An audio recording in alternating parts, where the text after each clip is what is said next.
Hello, ladies. Welcome back.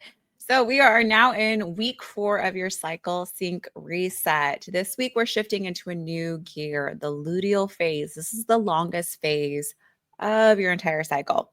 This is all about slowing down, tuning in, and taking care of yourself in deeper ways. So, think of this as a season of harvest where we turn inward, finish what we started, and prepare for rest. Let's dive into what makes this phase so powerful and how to support your body during it. Before we get into the luteal phase, let's do a quick check in. Take a moment. How was last week's ovulatory phase for you if you went through your ovulatory phase, or what questions do you have about that?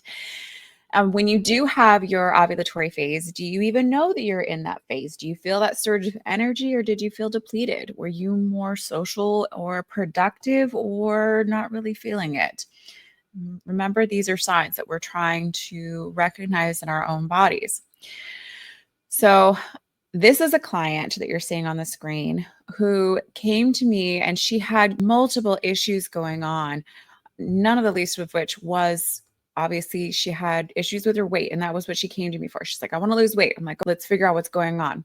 Well, she had chronic pelvic pain, endometriosis, heavy bleeding, very obvious signs of heavy estrogen dominance. And she was actually not even quite in, she's not even 35, guys. So we're talking about the whole span of women throughout their reproductive years. This can happen at any time. It can help us at any time as well. But post babies, she was having a really hard time and things were just not getting any better for her. And she didn't think diet had anything to do with it. And this was before we were going really hard at functional labs at Antigravity Wellness. And we were really just focusing on diet. That's all we did with this girl. We literally just put her on a diet plan. She wasn't exercising hardly at all. So we put her on a little light body weight exercise program. But really, the main thing that got her from here to here was diet. And it's not just the weight loss, it was her energy, her headaches, her orthostatic hypotension that she had. She'd have this dizziness, spells where it was dangerous for her to drive home. She had chronic pelvic pain that went away, her heavy bleeding went away. We didn't even check our labs. This is how powerful this stuff is. So if you get this right, if you know how to troubleshoot your own body and look at the symptoms that it's giving you, it is amazing the transformation that you can make for yourself. And then you have the power to do it yourself. That's why I want to teach you this. It's why I'm taking the time to go into all of this, because it is so powerful, but you have to customize it to you. And every single month, 3 months, 6 months, this year, this next year, these next 5 years are all going to be different for you. It depends on what you're going through in your life. It depends on what's going on in the world. We had COVID happen, for God's sake. That was bonkers. But when we know how to read our bodies and understand that she's sending up signals, she's sending up smoke flares before there's actual fires, then we can take measures to get ourselves back into balance. And that makes all the difference in the world. So definitely make sure that you check in the group chat, celebrate your wins, tell us what your energy has been. Are you noticing that you are in alignment with that? And you're like, oh, I'm doing great. Or no, everything sucks and I'm not doing well. Share that with us and let us know what's going on. Even if you did one of the journal prompts and you found it very insightful, share a little bit of a snippet of that with us. Remember, we're all in this together. You are not alone. So let's come and support each other in this. All right. So to review, we are talking about your menstrual cycle. Again, I wish this also had testosterone because your testosterone also follows your estrogen, quite honestly. Rises, comes up here. And actually, your testosterone is a little bit higher than your estrogen in your luteal phase. So it's a really good building time. And it definitely peaks here during your ovulation, which is part of the zhuzh, that libido that spikes around that time. And actually can sometimes come a little bit higher here. So you might notice for some people that your libido actually increases a little bit before your period. Maybe testosterone kicking into gear there. But this luteal phase, you can see, is the longest phase of our entire cycle. It's almost like a full 2 weeks long, depending on how your body is doing. So let's talk about it. First, we're going to go through a quick recap Menstrual phase, inner winter, time of rest, release, reflection. And then your next one is the follicular phase. We're building up that follicle. Days 6 to 14, estrogen rises. The FS stimulates follicle development. You have increased in energy, creativity, and strength. It's the best time for goal setting, new projects, and strength training.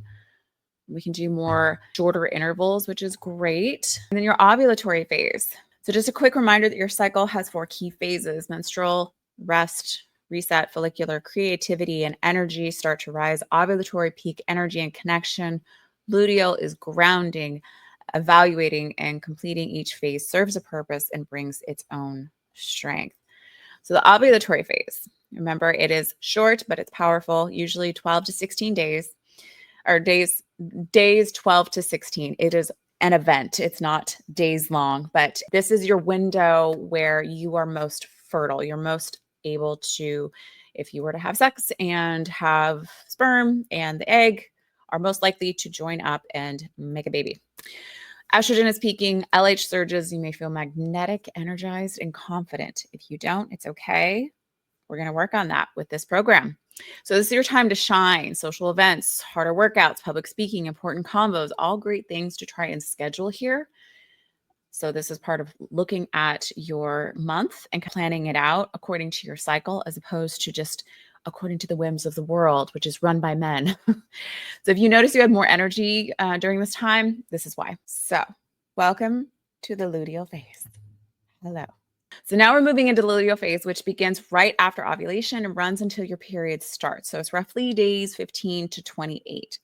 This is when progesterone becomes the dominant hormone here. It brings a calming, nesting kind of vibe, but only if your body has what it needs. Energy may start high, but it tends to gradually decline, especially in the final days before your period. Very normal. So again, when we're looking at our levels, notice how nice peak here. By the way, any of you that you have had your blood levels drawn with me for your hormones, which days do I tell you to try and get your blood levels drawn for your hormones? Do you remember? We're around day 19, 20 to 21. Even we could even fudge it into day 22. But we want to catch you at about this area right here, where your progesterone is just about at its peak. This is usually roughly 7 days after ovulation. Again, it's a range. And sometimes we don't quite know when you ovulated. Sometimes you are like, oh, yeah, I ovulated, I could tell. Then we target 7 days later. And that is so that we get that nice peak in the progesterone that we can measure. Because otherwise, the rest of the cycle, progesterone is very low. So it could come back as a false low. But we'll talk about troubleshooting your luteal phase. But let's say your progesterone is down here. It's really low. That can happen. And usually an indication that you did not ovulate, because what makes the progesterone is this guy right here. It's the corpus luteum. It's not your uterus. It's actually part of the ovary. So this is the little follicle that burst. Here's the egg. The egg is going into this guy right here. This is your uterus. It's getting nice and thick and fluffy. This is the corpus luteum. So luteinizing hormone stimulates that guy. This is what actually produces and releases progesterone. We need that in order to, progesterone is progestation. So we need that in order to carry a pregnancy. If we don't ovulate, we don't produce progesterone, we can't conceive or carry a pregnancy. We also have symptoms of low progesterone that can look like high estrogen because the progesterone is low, not because the estrogen is high. So a little anatomy lesson right there. So when things are normal, this is your best time to complete projects, evaluate what's working, nest, clean, organize. You might notice that you're a little bit more apt to do some deep cleaning during this time. You just feel like it. This is your time to do that. Take advantage of that. So take care of you. This is the wrap up and wind down zone. So don't fight this. Flow with it. Talking about being in the flow, ladies. All right, so this is just a couple of things that can go wrong that are most common, but there's lots of things that can happen. We're just going to talk about these for right now. And then later on, because we got 12 weeks together here, we're going to go deeper. All right, so what happens when this phase isn't supported properly? First, let's talk about short luteal phase. When this part of the cycle is under 10 days, that often means there's not enough progesterone that's being produced by that corpus luteum, right? And it can lead to things like trouble with fertility, mood issues, and even spotting. So if you have spotting before your period, that could be a sign that your progesterone is low. That needs to be addressed. Maybe you didn't ovulate. Maybe something's going on with your ovaries. We need to investigate. That's not something to ignore. And then, of course, there's PMS. You know what's so irritating? I'm going to go off a little tangent here, guys. We were taught that mood swings, irritability, cravings, bloating, insomnia, these were all normal. You're in PMS, normal. It's fine. It's not normal. It is common, but it's not normal. These are warning signs your body's throwing up. Do you have a little bit of a dip in your energy? Can you have a little bit of cramping that's like, oh, that doesn't feel great, but you're okay? That can be fine. But when we're talking about like, it is disruptive to your life, that is not normal. And you don't need to live that way. And in fact, they've done studies that are showing that those women who have really bad PMS symptoms are set up for worse health outcomes later in life. So the fact that we're not treating this seriously is really pissing me off. It's not okay. So it's so important. And young women going through this is what I wish I had known when I was younger. When I was going through puberty in high school and well, starting earlier than that, thank you. Average age, whatever that was. I think I was actually an early bloomer. It's awful, right? But having this normalized and having a group of women who understand what's going on and being able to talk about these things, because when you don't have that ability to share what's going on and know if it's normal or not, if there's a warning sign that's coming up and then you just brush it under the rug because periods are icky. Oh, it's so irritating because this is a normal part of our body's rhythm. And it is a vital sign that tells us if something is going wrong or not. So by ignoring it, we're ignoring our bodies and then we're teaching ourselves to ignore our bodies. It's a terrible way to get set up for life. So it's going to be my little soapbox. All right. But here's the good news. This program is designed to help things like short luteal phase and PMS symptoms. So what we're doing is we're supporting progesterone production naturally through nutrition, movement, and stress support. And that means fewer symptoms and a smoother ride through this phase. Let's talk food. In the luteal phase, your body craves more calories. So don't be afraid to eat. And in fact, on average, they did some studies and showed women are needing 50 to 200 more calories a day. However, because of cravings and eating the wrong types of foods cause them to overeat, they typically eat 500 calories more. You can see how that would over time cause you to gain body fat, right? So how do we fix this? So we want to focus on complex carbs to stabilize mood and energy and stabilize those blood sugar spikes, because your body is actually not able to process carbs as well as that estrogen starts to drop. So we need to make sure that we have complex carbohydrates, really good fiber, healthy fats and proteins to make sure that we're keeping it nice and stable. And that will help to eliminate those cravings. We want to focus on magnesium-rich foods. You can use dark chocolate. Remember, we're talking at least 75% chocolate, not milk chocolate, white chocolate. No, that's garbage. It has way too much sugar and other crap. We want dark chocolate. Leafy greens are great, like spinach, kale, Swiss chard. Those are fantastic. Pumpkin seeds are really high in magnesium. A quarter cup of pumpkin seeds has 40% of your daily magnesium needs. It's awesome. B6 and zinc for hormone production are really important. So don't worry about, oh my God, where do I get these foods from? It's in your meal plan. So I got you. Cruciferous vegetables and fiber to help your body detox hormones. Remember how cruciferous vegetables and fiber help your liver to process out the excess estrogen? As we had that rise in estrogen at the beginning of the cycle and through ovulation, now it's supposed to come down and our bodies need to be able to get rid of the excess estrogen. It's all used up. We're done with it. So we need to process it and get rid of it so we can make more of our own naturally and not get into an estrogen dominant situation or have it go down a pathway that is not healthy for us and can lead to possible cancer in the future. So you want to support your liver, your gut, and your nervous system here. Very, very important. Remember to use your nut and seed sheet. Remember that? Go into your bonuses and check that out.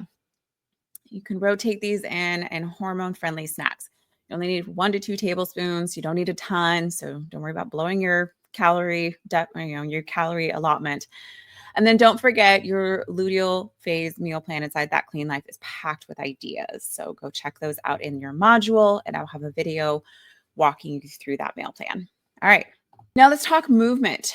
Early in this phase, when energy is still high, you might still feel good and be doing moderate strength training, yoga, bar class, things like that. But then you might notice your recovery is not so great. Maybe you're only doing 30-second rest breaks between lifts, and now you're like, whew, I'm still feeling gassed, pretty tired. My heart rate's kind of up, and you need more like 60 seconds or even longer. Take it. Listen to your body. It's totally fine. You will still build muscle during this phase. You will still get stronger. You will still progress. Just listen to it. If you try and push too hard during this phase, you're only going to set yourself back. So as progesterone peaks and then drops, you might start to feel tired or even puffy. Progesterone brings on water weight. That's why you gain that 5 pounds during this time. Wait, though, it's just water. It's okay. You will lose that water once your progesterone comes back down. But progesterone also makes you feel like just like calm and snuggly, and it's a great hormone. So don't poo-poo it. So when you start to notice that your energy starts dropping towards that last half of the luteal phase, that's your body asking for more gentle movement. So just listen to that. Back off on your weight training a little bit, or maybe even you're like, I'm not feeling it. We're going to go walk.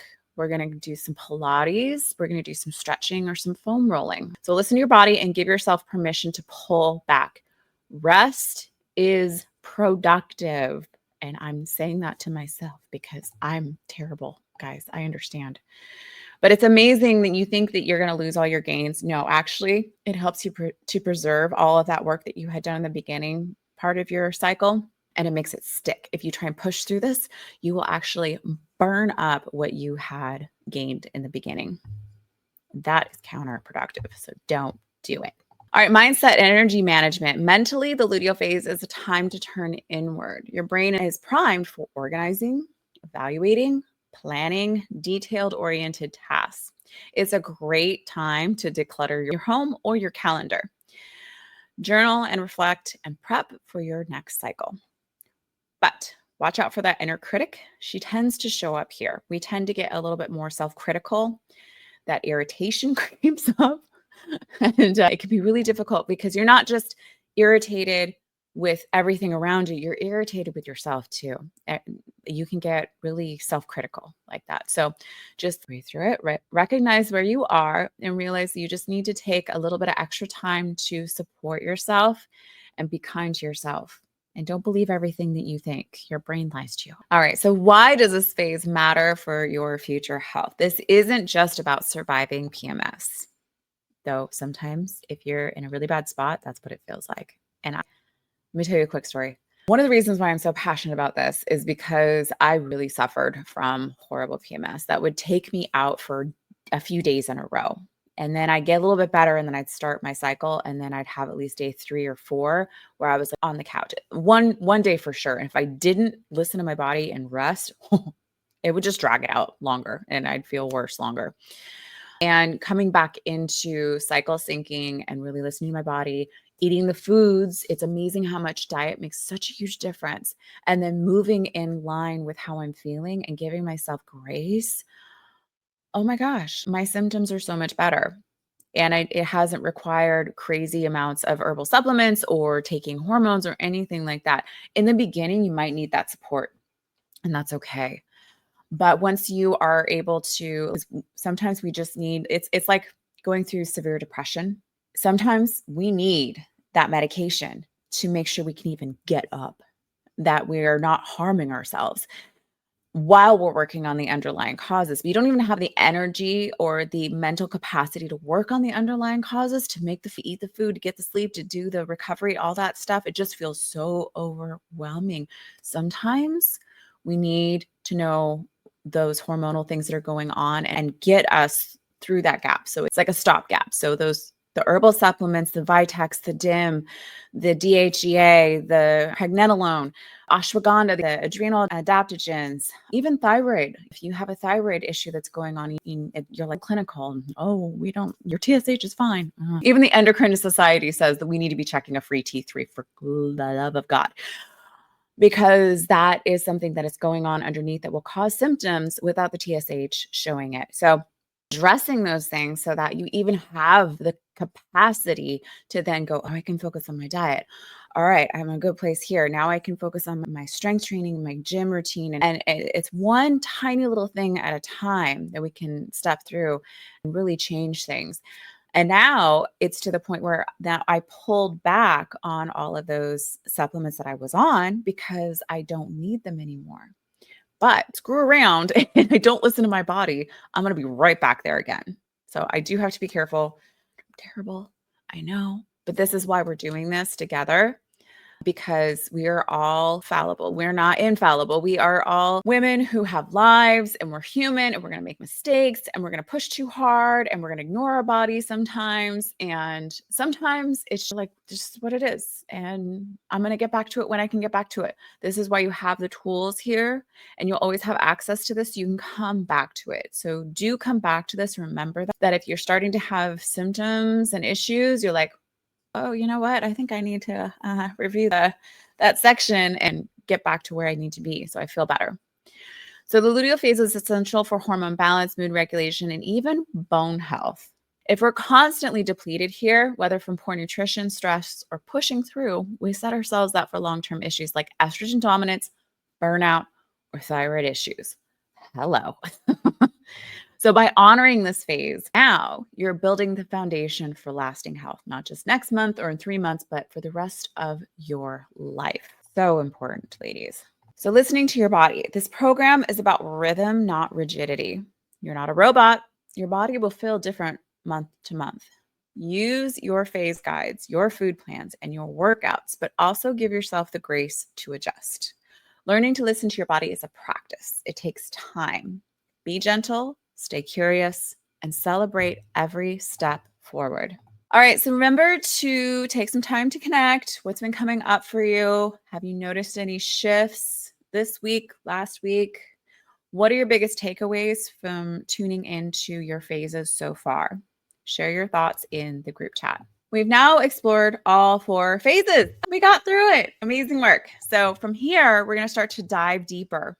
What's normal versus not normal in your cycle? Super important to be able to recognize that so that you know the warning signs and you can then seek help. How do we recognize and fix common hormonal imbalances? What functional lab testing can tell you about your hormones and your gut health? Plus, we'll introduce some bonus projects like mood mapping, cycle-based planning, and meal prep mastery. This next chapter is about integration and personalization. Don't forget, your growth is amplified when you're part of a community. Come into our chat and share your wins, ask your questions, celebrate progress, drop a meal or journal picture. We're doing this together. So let's close today with this thought. I honor the rhythm of my body. I give myself grace in the slower seasons, knowing they make space for my full brilliance. Take a breath and let that settle in. You're doing amazing. I will see you next week.